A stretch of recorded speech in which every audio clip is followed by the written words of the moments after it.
बिस्मिल्लाहिर्रहमानिर्रहीम। अस्सलाम वालेकुम। कैसे हैं मेरे प्यारे बहन भाइयों।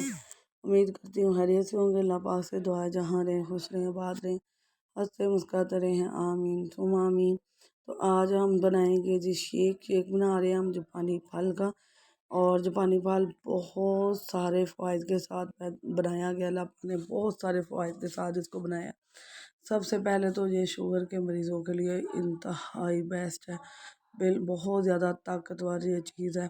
और उसके बाद जो हमारे मैदे में कब्ज़ वगैरह जो गैस वगैरह बनती है उसके लिए बहुत अच्छा है। कमर दर्द के लिए, गले की खराश के लिए बहुत ही बेस्ट है। तो बहुत सारी बीमारियों के लिए ये बहुत बेस्ट है जूस। तो आप ज़रूर बनाइए। आप चाहें तो इसे इसी तरह खा सकते हैं, लेकिन अभी ये थोड़ा सा नया नया आया है। तो उसके लिए आपने क्या करना है, अगर वैसे आपको खाने में प्रॉब्लम हो तो आपने उसके लिए शेक बना लेना है। शेक किस तरह बनाना है, उससे सबसे पहले हमने इसका ऊपर वाला जो छिलका है, जो इसके सॉरी गुठली है, वो उतार देनी है इसकी। और फिर हमने इसका जो छिलका है उसको रिमूव करना है और चम्मच की मदद से हमने इसका गुद्दा निकाल लेना है। ये ना बहुत आसान है इस तरह गुद्दा निकालना। तो ये बहुत सॉफ्ट होते हैं, तो छिलका वैसे नहीं कट करके उतारा जाता। और जो थोड़ा थोड़ा कच्चा कच्चा होता है ना, उसका तो हम उतार सकते हैं, लेकिन इसका नहीं उतारता जो थोड़ा नरम लें। तो मैंने थोड़ा नरम वाले लिए हैं और इसका सिर्फ कलर थोड़ा थोड़ा सा येलो नज़र आ रहा है। लेकिन जैसे जैसे मौसम चेंज होगा ये रेड शेड में आता जाएगा। तो यहाँ हमने सारा फल निकाल लिया जी, सारा इसका गुदा निकाल लिया हमने। यहाँ देखें सारे मैंने जो है, आज ये तकरीबन मैंने आधा किलो लिया था। 3 से 4 खाने के चम्मच चीनी डालेंगे और दूध 2 से 3 जो है ना गिलास हम दूध डाल लेंगे। 3 गिलास डाल लेंगे। अगर थिक रखना है 3 गिलास, अगर उससे भी ज़्यादा पतला रखना चाहते हैं तो आपने इसको 4 गिलास कर लेने हैं।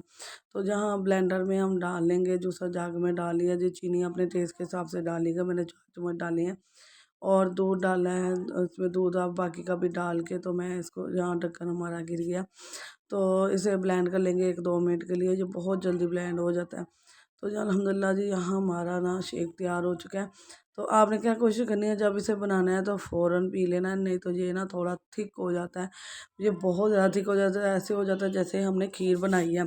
तो आपने इसे फ़ौरन पी लेना है, या आप थोड़ा सा दूध और डाल के इसको पतला कर सकती हैं। तो अल्हम्दुलिल्लाह माशाल्लाह हमारा ये जूस तैयार हो चुका है। बहुत सारे फ़वाइद हैं शुगर के मरीज़ों के लिए, मैदे के मरीज़ों के लिए, हमारे जो कमर दर्द है, गले में जो खराश रहती है, उसके लिए भी ये बहुत बेस्ट है। जब तक है मैं तो यही कहूँगी कि आप तब तक इसे इस्तेमाल करते रहें।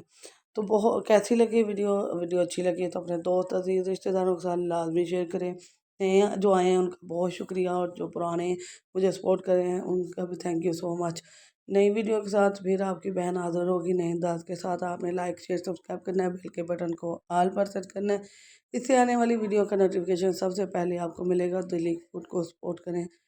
आमीन।